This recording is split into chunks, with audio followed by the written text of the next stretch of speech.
Habang nag-inuman ang kaibigan ni Tanggol dito siya ay nakarating na at agad siyang sinalubong ng mga ito at tinawag si Divina. Ano yun? Baka sa Tanggol na yan. Tanggol na! Divina!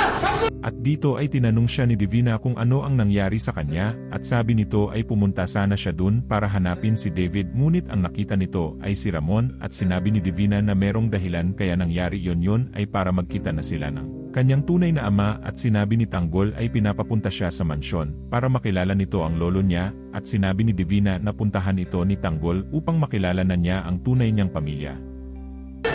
Ano nangyari sa'yo? Tumugod ako sa bahay namin para hanapin si David. Kaya lang hindi siya nakita ko doon. Si Ramon Montenegro. Ano? May dahilan kung bakit nangyari sa inyo yan para magkita na kayo ng ama mo at lumabas na ang katotohanan. Bakit hindi ka niya sinama? Sabi niya, pumunta ako sa mansyon nila para may pakilala niya ako sa ama niya. Puntahan mo para makilala mo ang tunay mong pamilya.